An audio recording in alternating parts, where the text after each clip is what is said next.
Assalamu alaikum. Today we will discuss some PMC paid pass series which are very important for exams point of view. So first MCQs is a human immunodeficiency virus attack which of the following cells for its multiplication. जो virus है human immunodeficiency का वो attack करता है कौन से sales को उसके मल्टीप्लिकेशन के लिए। फर्स्ट ऑप्शन है न्यूट्रोफिल्स। न्यूट्रोफिल्स जो होते हैं वो क्या होते हैं, बेसिकली ये वाइट ब्लड सेल्स होते हैं और ये फाइट करते हैं जब भी कोई इन्फेक्टेड सेल आता है, ठीक है, तो उसके अगेंस्ट फाइट करते हैं। तो न्यूट्रोफिल्स ऑप्शन में से हट गया बिकॉज न्यूट्रोफिल्स आर नॉट, ठीक है। मैक्रोफेजेस देन है हमारे पास। Macrophages are also WBCs, but ये क्या करते हैं, जो भी माइक्रो ऑर्गेनिज्म होता है जिनको ये किल करना चाहते हैं, ये उसको सराउंड करते हैं, उसको मार देते हैं और रिमूव कर देते हैं डेड सेल्स को, ठीक है।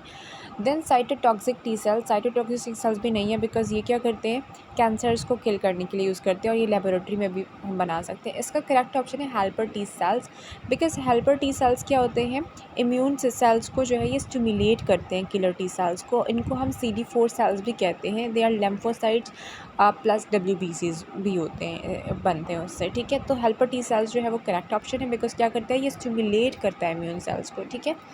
After that we have viruses usually are limited to specific host, because जो वायरसेस होते हैं वो लिमिटेड होते हैं देयर होस्ट। ऐसा क्यों होता है, बिकॉज उनका एक अलग रिसेप्टर्स होता है और जब रिसेप्टर्स उस होस्ट से जाके बाइंड करता है तो वो एक अलग रिएक्शन देते हैं हमें, ठीक है। तो specific cells to cell receptors हो जाएगा इसका करेक्ट ऑप्शन, ठीक है। Then afterwards we have which of the following is a typical symptom of AIDS। Add के बहुत सारे सिम्टम्स होते हैं, ठीक है, उसमें से बी वाला ऑप्शन तो है ही नहीं, ठीक है। सी और डी होते हैं, बट टाइपिकल सिम्टम में हमारे पास जो वो डायरिया हो जाता है और डायरिया की वजह से क्या होता है, सडन वेट लॉस हो जाता है। तो शुरू के आखिर के तीन तो नहीं है हमारे पास, पहला वाला ऑप्शन करेक्ट है, डायरिया की वजह से सडन वेट लॉस होता है और ये टाइपिकल सिम्टम में आता है। तो first option is correct. After that carbon dioxide enters the leaf through. Carbon dioxide always हमें पता है इन्वायरमेंट से लीफ में जाती है थ्रू स्टोमेटा, ठीक है। और वाटर वेपर जो लीफ होते हैं वो भी गार्ड सेल से स्टोमेटा के थ्रू ही वो वाटर वेपर जो होते हैं वो स्टोमेटा से ही लीव होते हैं और एंटर कार्बन डाइऑक्साइड करती है वो भी थ्रू स्टोमेटा। तो ये दो ऑप्शन इसके जो है वो दो क्वेश्चन बन सकते हैं। नेक्स्ट क्वेश्चन है end product of aerobic respiration. C option is correct, carbon dioxide, water, energy. अगर एनारोबिक का पूछा जाएगा तो उसमें लैक्टिक एसिड होगा, एथेनॉल होगा और कार्बन डाइऑक्साइड होगी, ठीक है। तो ये दूसरा क्वेश्चन भी इसका बन सकता है, तो मैं बता चुकी हूँ, ठीक है। एनारोबिक में क्या होगा, लैक्टिक एसिड होगा, एनर्जी होगी और एथेनॉल होगा। और अगर एरोबिक रिस्पिरेशन है एंड प्रोडक्ट तो उसमें carbon dioxide, water, energy. Then which of the following is respiratory fuel. Respiratory fuel, इसमें सक्रोज नहीं है, गैलेक्टोज मैनोस नहीं है। रिस्पायरेटरी फ्यूल में जो मोस्ट कॉमन है वो ग्लूकोज है, बिकॉज रिस्पायरेटरी फ्यूल वो होता है जो एनर्जी देता है हमें हमें बहुत सारी, ठीक है। तो वो ग्लूकोज ही है, जब वो ब्रेक डाउन होगा तो वो ATP प्रोड्यूस करेगा, हमें एनर्जी देगा बहुत सारी। तो इसका करेक्ट ऑप्शन जो है वो बी होता है, ठीक है। रिस्पायरेटरी फ्यूल होता ही है जो हमें बहुत सारी एनर्जी दे। तो option B is the correct for this question.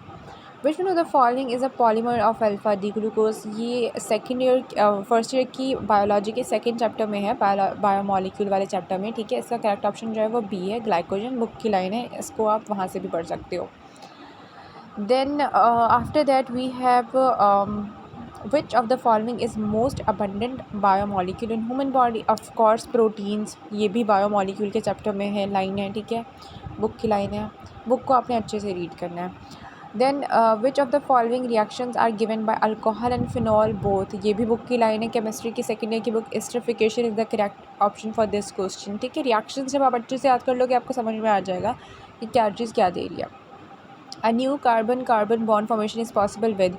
Friedel craft reaction है, ये केमिस्ट्री का सवाल है, ठीक है। बेंजीन वाले चैप्टर में आपको मिलेगा, हाइड्रोकार्बन्स वाले चैप्टर में, जिसमें इलेक्ट्रोफिलिक सब्स्टिट्यूशन आप पढ़ते हो, उसमें ये वाला जो है वो ऑप्शन होगा। देन एस्टल्स आर, एस्टल्स जो होते हैं एल्डिहाइड्स, कार्बोक्सिलेज, कीटोन्स, ये सारे जो है फंक्शनल ग्रुप्स हैं। और एस्टल्स का जो है ऑप्शन हमारे पास जो होगा वो डाइथर्स आर करेक्ट, ठीक है। ये भी बुक में लिखा हुआ है केमिस्ट्री की। So next question is carboxylic acids are obtain from fats and oils by. Carboxylic acids हमें मिलते हैं फैट्स एंड ऑयल से, अगर हम उनकी ऑक्सीडेशन कराएं नहीं, रिडक्शन से भी नहीं, कार्बोक्सिलेशन से भी नहीं, हाइड्रोलाइसिस से हमें कार्बोक्सिलिक जो है वो मिलता है। तो hydrolysis is the correct option for this question. Okay, what else is next.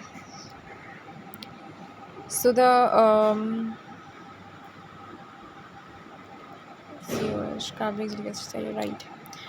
अच्छा, नेक्स्ट क्वेश्चन हमारे पास जो है वो है which one of the following carboxylic acid has an unpleasant smell. Butyric acid, of course book की line है ये भी, ठीक है। बुक में जो केमिस्ट्री के लास्ट के चैप्टर्स है उसमें जो चार्ट बना हुआ होगा कार्बोक्सिलिक एसिड वाले में, उसमें आपको ये मिल जाएगा। Which one of the following is not an IUPAC name of the compound. IUPAC name नहीं है। मिथेनोइक एसिड है, इथेनोइक भी है, ओइक कार्बोक्सिलिक एसिड, पियोनिक कुछ नहीं होता, प्रोपियोनिक एसिड, तो ये करेक्ट है कि ये नहीं होता आयोपिक नेम में।